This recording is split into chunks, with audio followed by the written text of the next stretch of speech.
रे दादा, बस झालं कसलं ऊन ताण चाललं रे दादा. बस झाला उन्हात आला लय वैताग आला रे दादा. काय करावं लागले पोटासाठी दादा. दादा बस झालं रे दादा, पोटासाठी काय काय करावं लागतं देवा. वैताग येऊन गेला रे. पोट संपलं रे बाबा. बस झालं रे देवा. बस झालं. का मावशी काय याच्यात? फुल आहे रे दादा, सोन्याच्या सगळं वाटामधून त्या बिडवानं फुल आणलं.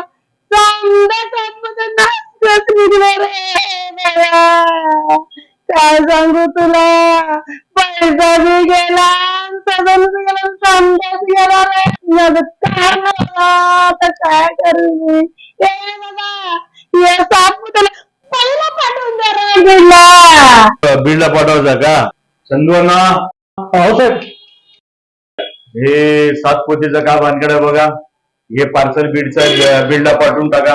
हो सर, लगेच पाठवतो. पांडे, हो मावशी तुमचे किती पोते आहेत?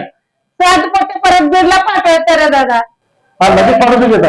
हे पांडे, हा गुरु रे, आलो. हे थांब हा, ते 8 पोते वक्कल आहे ना, ते औरंगाबादला पाठवायचं आहे. बर, हे 7 पोते हे टाकतो 7 पोते बीडला.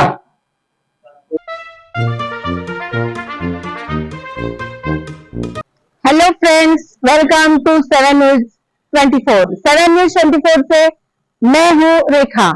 आइए दोस्तों, इस वक्त हम शहर सोलापुर में मौजूद है। शहर सोलापुर में लोकसभा इलेक्शन की तैयारी बहुत जोर से चल रही है। आइए यहाँ की जनता से हम जानते हैं कि वो अपना कीमती वोट किसे देंगे। आप अपना कीमती वोट किसे देंगे? As you can see, I am an educated guy, so our country's PM should be educated too. That's why I'm giving vote for Pranita Shinde, because I believe that she will provide employment for Solapur through industry, IT park, etc. Thank you. आप अपना कीमती vote किसे देंगे? अस्सलाम वालेकुम। हम अपना कीमती vote प्रणीताई बाजी को देंगे। तुम्ही तुमचं वोट कोणाला देणार आहात? बघा मॅडम, गेल्या वेळेस जे 2 खासदार झाले, 10 वर्ष झाले, एक सोडून दोन्ही खासदार सुद्धा सोलापूरमध्ये दिसले नाहीत. म्हणून यावेळेस आम्ही ठरवलंय फक्त आमदार प्रणिताई शिंदे यांना खासदार करायचं हे ठरवलंय. सोलापूरचा विकास करायचा असेल तर ताईला खासदार करायचं बस. नमस्ते, तुमचं नाव काय आहे? शांती सोलापूरकर। तुम्ही वोट कोणाला देणार आहात? काँग्रेसला। ते नाही का प्रणिताई शिंदे सोलापूरची लेख यांना देणार आहे। अहो मॅडम, उद्या नाही का खासदार महिला।